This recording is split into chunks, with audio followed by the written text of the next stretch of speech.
Hello అందరికీ. ఈరోజు నేను సొరకాయ కూర అయితే చేస్తున్నాను.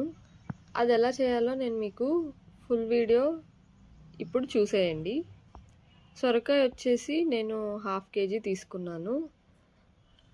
సొరకాయ ముక్కలన్నీ నేను తొక్క తీయకుండానే కట్ చేసేసానండి. ఎందుకంటే దానికి ఉన్న విటమిన్స్ అన్నీ పోతాయి.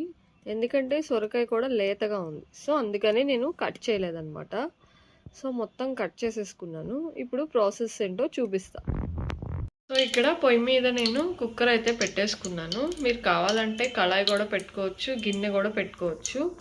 సో ఆయిల్ వేసేసి తాలింపు దినుసులు వేసేస్తున్నాను.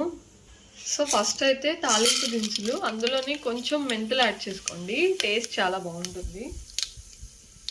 అవి వేగాక ఆనియన్స్, పచ్చిమిర్చి వేసుకున్నాం కదా. ఇప్పుడు మంచిగా మిక్స్ చేసేసుకుందాం.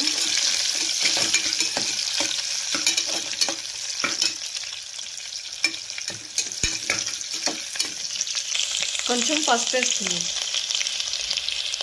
ఇప్పుడు ఇందులో సొరకాయ ముక్కలు అయితే యాడ్ చేసేసుకుందాం. ఇప్పుడు ఇందులోనే టమాటాస్ కూడా యాడ్ చేసేసి ఉప్పు కారం యాడ్ చేసేసుకుందాం. ఇప్పుడు నేను చింతపండు పులుసు యాడ్ చేస్తున్నాను. ఇంకా మనం విజిల్ పెట్టేసుకొని 5 minutes అయితే, ఇప్పుడు విజిల్ పెట్టేసుకొని మనం 5 whistles అయితే రానివ్వాలి. ఓకేనా? అండ్ కొంచెం వాటర్ యాడ్ చేసుకుంటున్నాను. ఇంకా విజిల్ అయితే పెట్టేసుకున్నాను. అయ్యాక చూపిస్తాను మీకు. కర్రీ అయితే రెడీ అయిపోయింది. ఇప్పుడు ఓపెన్ చేసి చూపిస్తాను ఎలా వచ్చిందో. మీతో పాటు నేను కూడా చూస్తాను.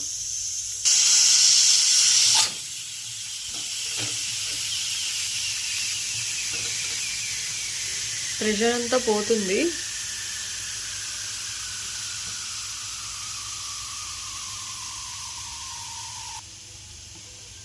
పోయిందండి. ఇంకా మూత ఓపెన్ చేస్తాను. చూస్తున్నారు కదా ఎంత బాగా వచ్చిందో. ఒకసారి కలుపుకుందాము.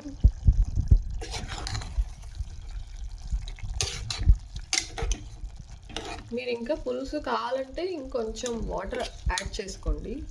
నాకైతే ఇది సరిపోతుంది. ఇప్పుడు ఒకసారి స్టవ్ అయితే ఆన్ చేసుకున్నాను. నేను చేసి పెట్టుకున్న డ్రై కొరియాండర్ పౌడర్ అండి. ఇది వీడియోలో ఉంటుంది, నా ఛానల్లో వెళ్ళి చూడండి. చూడని వాళ్ళు ఎవరైనా ఉంటే మొత్తం ఒకసారి కలిపేసుకొని ఒక 2 minutes నుంచి ఆఫ్ చేసేసుకోండి. వీడియో నచ్చితే లైక్ చేసి సబ్స్క్రైబ్ చేసుకోండి. బాయ్.